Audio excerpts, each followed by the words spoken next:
Live PolicyEngine UK training session. My name is Max Ghenis. I'm the co-founder and CEO of PolicyEngine, and I'm here with my colleague Vahid Ahmadi, a research associate.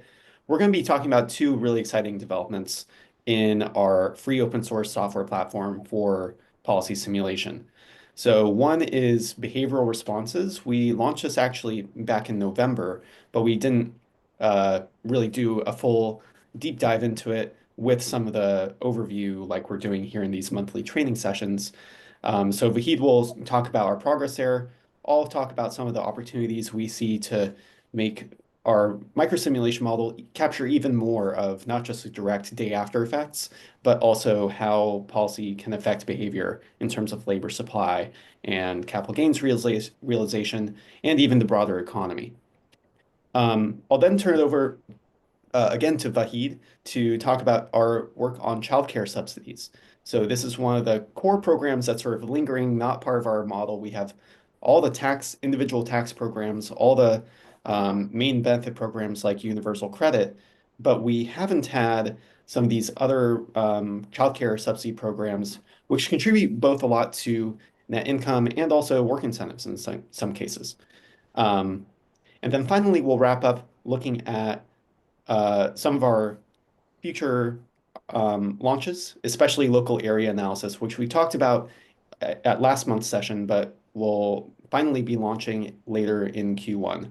And since these are monthly, we'll also give you an opportunity to sign up for our February training session. So with that, I will turn it over to Vahid to kick it off on behavioral responses. Thank you, Max. Hello, everyone. Nice to see you all have today. Okay. The first topic that I want to present is behavioral responses. So basically, we have now the modeling of behavioral responses in PolicyEngine UK.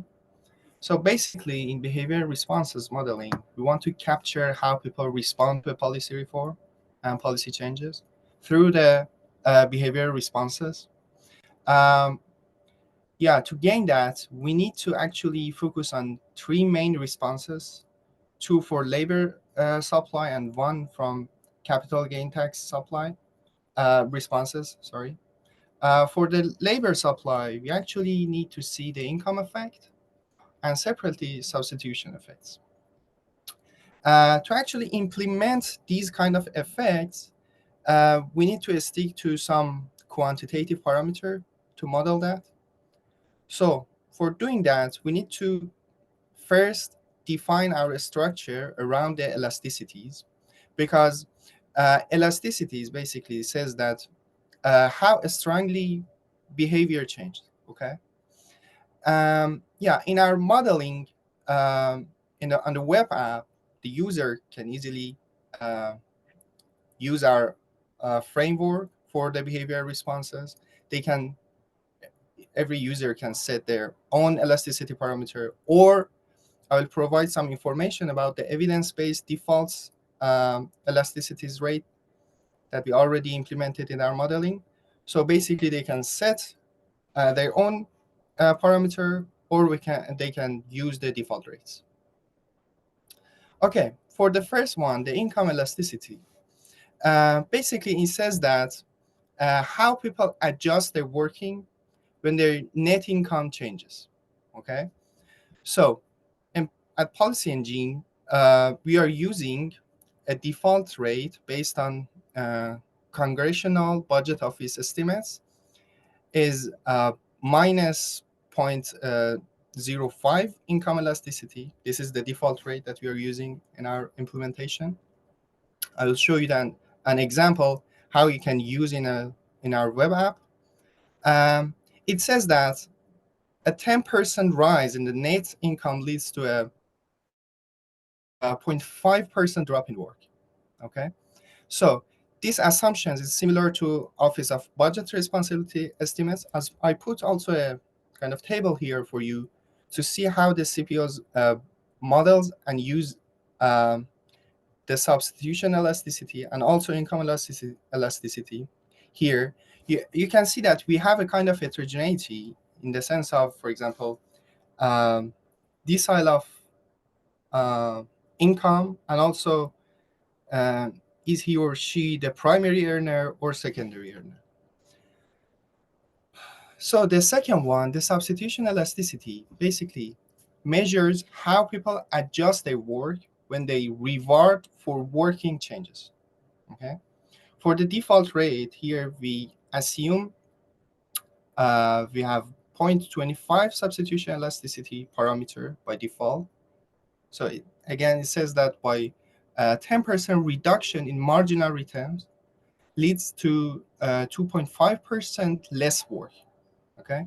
This is again based on the CBO estimates for the primary earner that I showed you. So the third one is capital gain elasticity. What it says is that it wants to measure how people adjust investment decisions when tax rates change. We are using minus 0.7 as a default parameter for this elasticity. It says that a 1% point rise in the tax rate reduce capital gain by 0.7%. Okay, these kind of parameter are basically based on the US research because we couldn't find any reliable empirical work on the UK side. So basically, we are using a kind of similar estimates of the US research for the UK, but here some difference that we set this parameter a little bit lower than the US. The key differences from the US context is that in the UK we have fewer tax advantage investment vehicles like bonds, like equity, and the other stuffs. The second difference here is the less in the UK we have less generous real estate tax treatment, and the third one is that in the UK we have single tax jurisdiction system. So these are the main differences between the UK and US. So in our modeling, if we have these kind of three elasticities, and now we can incorporate behavioral responses into our model. For the first step, for the zero step, we basically doing an underground modeling based on the static approach. Then, when a user activates behavioral responses into the model, we started to actually implement and calculate the behavioral responses. First, we calculate again the static policy effect on income and tax rates. Okay. Then we estimate three behavioral changes that I said to you: income effect, substitution, and capital gain. And then for each household calculation, we compute marginal tax rates for top three earners separately. By doing that, we then apply individual labor supply responses. So you can see that here is a loop, because when the first step, we started from the static, then calculating for these three behavioral changes, then for each household, and then in the final step, we recalculating full tax benefit impact, incorporating all the behavioral responses. So this is the procedure that we follow to actually calculate the behavioral responses. So I want to explain you an example and how we can use this kind of behavioral responses analysis for example, for a tax reform.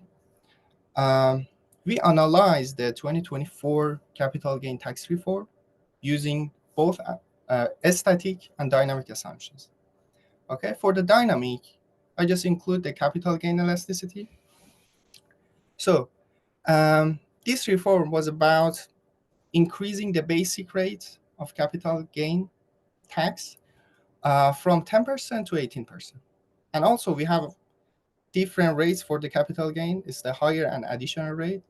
It rises from 20% to 24%. So by applying these kind of reforms, I'll show you in the web app how we can do that. We can just not to activate the static, not to activate the behavior responses, and simply for the static revenue impact, we can calculate and see that for the 2025, this reform has 3.5 billion pound budgetary impact. Okay, but for the dynamic revenue impact, we need to include a capital gain elasticity, and we can see that the dynamic revenue is lower than the static one, and the relative changes is about 71%. Okay, so now I want to show first the static revenue.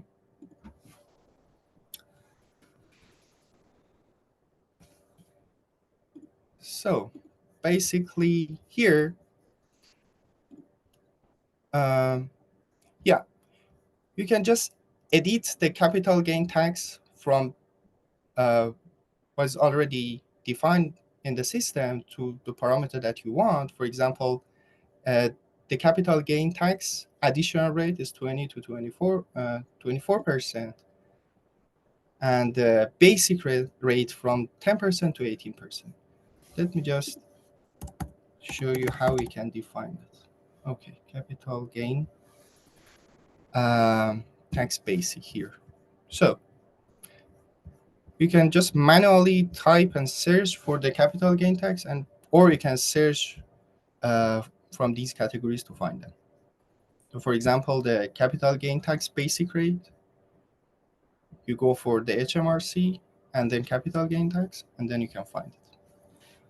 So when you apply your changes here, don't forget to press enter. So this is the percent mode, and you can apply the year that you want to apply. And after that, you can define the year, and also here is a button, a toggle button here, that it says that we don't want to activate the behavior responses. Okay, for the static one, we keep that. And then if we press the calculate economic impact, we'll see the budgetary impact, distributional impact. In each folder, you can search and see what is the impact of this reform. However, for the dynamic revenue,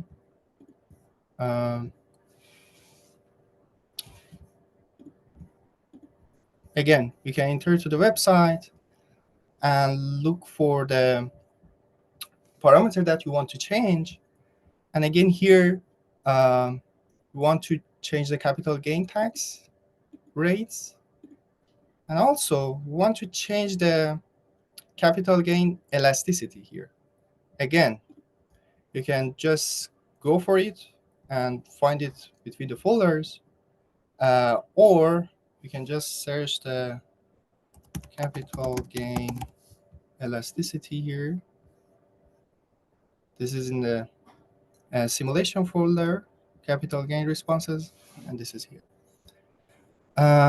So you can just put the number to that.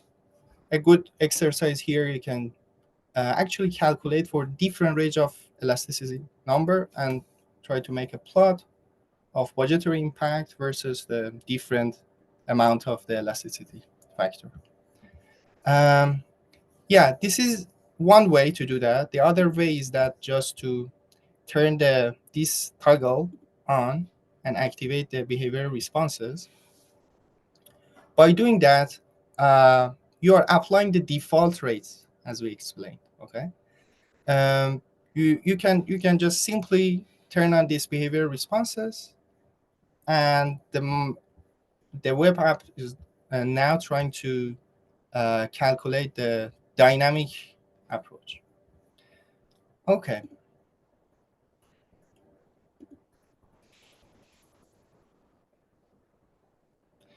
For the future behavior responses opportunity, I'll pass to Max to talk about it in detail.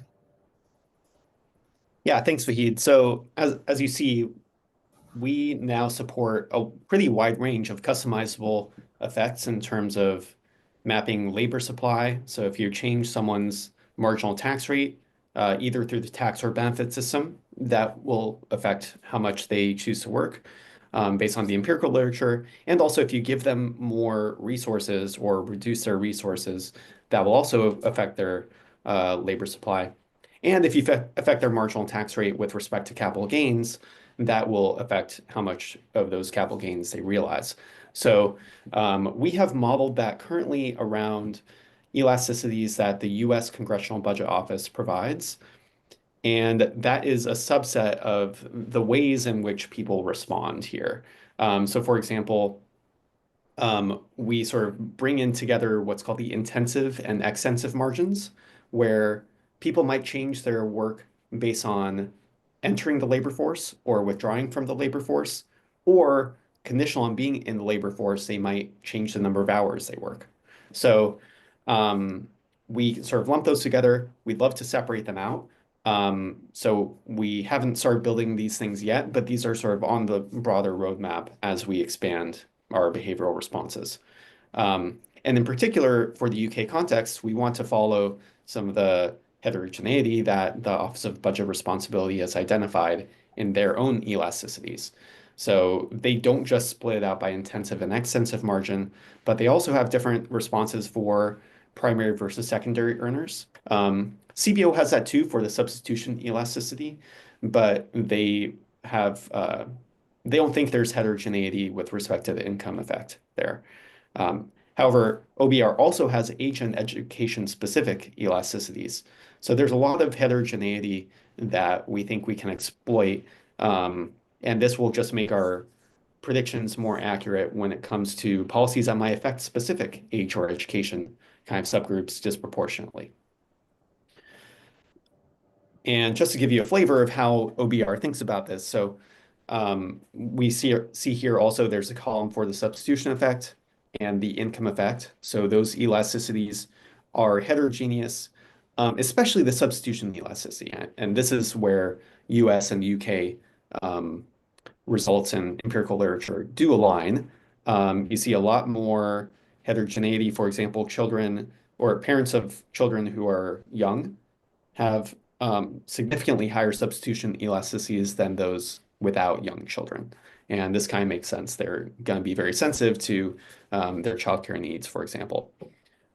Whereas the income effect is a little bit more homogeneous. So we're definitely looking forward to modeling those. A couple other opportunities for modeling include asset limits on programs like universal credit. So this is one of the features of the tax benefit system we don't yet model, but we will be modeling. And once we have it, you can say, okay, how much will people change how much assets they hold in order to meet the asset limit and receive universal credit. So also an empirical question, your elasticity might depending on the literature, but we want to enable at least considering those effects. And then the bigger picture is general equilibrium modeling. So there's a really powerful, what's called an overlapping generations framework, also open source that's built from some economists in the US. And we have begun experimenting with that. So we're not just modeling the partial equilibrium of people, their marginal tax rate changes, so they're going to change how much they work. But then how does that affect the broader economy? So people are going to maybe reduce their labor supply, but firms still need to hire people. They still need to, maybe they substitute into capital if there's going to be less labor supply. And that could affect tax revenues from the corporate tax base. And in turn, that could affect deficits, which will affect the other things in the economy, including GDP and capital accumulation and broader wage rates. So this is a much bigger project, but something that we have not seen in a web app like PolicyEngine before in the UK. So very excited for the opportunities there. Also, it could capture even other factors beyond policy. For example, migration rates, fertility and mortality. All those kinds of things affect the long-term trajectory of the UK economy. Childcare availability could substitute for could complement labor supply in the formal market. So all of these kind of intergenerational impacts, considering lots of different dynamics in the economy, that's sort of where we see this first taste of behavioral responses moving in the future.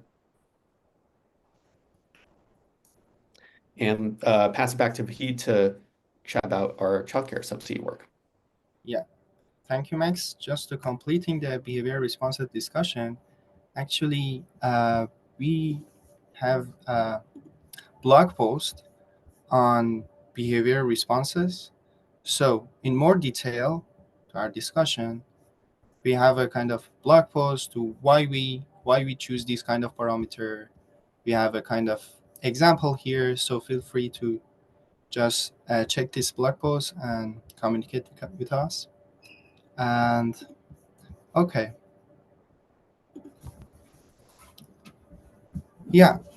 Um, the other models that we are now just working on that is to implementing childcare subsidies in the UK. So basically, we began modeling childcare subsidies. We have less than 10 main program in the UK. So you can see a list of these kind of program. Some of them has a kind of condition on age, and some of them are, the condition is mostly on uh, the circumstances and the situation of the parents. Yeah, some of the challenges here is, or for example, we need to just estimate a kind of exogenous parameter. For example, for the last one, the study support for the student parents, we need to actually have a kind of estimates for how the government is now expanding on a study support. So in that sense, we need to have a kind of estimation on some exogenous parameter. And also, we need to work on implementing different conditions that each of these programs has. And yeah, hopefully in the Q1 we have implemented everything, and we have the updates about how users can use this kind of analysis and the PolicyEngine app. Yeah, I'll pass it again to Max to complete the looking at part. Great. So as you've seen, we're continually enhancing our models to capture more dynamics, more policy rules, more and also greater accessibility, which we're excited to share in the future.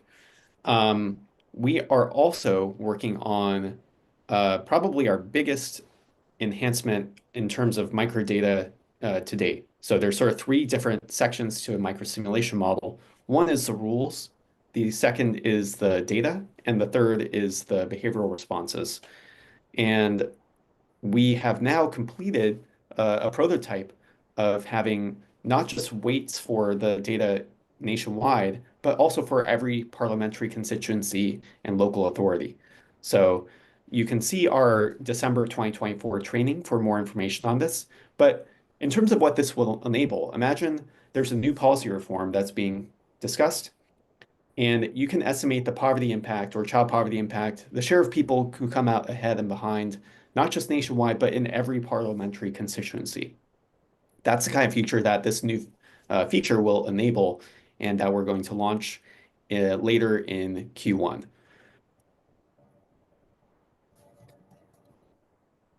So we can go to the next slide as well. And that's probably the biggest next feature we're launching, but we'll also be sharing even more on some of the topics we discussed today, in particular childcare subsidies, and also launching the local area analysis in next month's training. So we invite you to join that. It's on February 18th at 2 p.m. And sort of if you sign up for that, you'll also see where you can sign up for even more of our monthly trainings all in one place.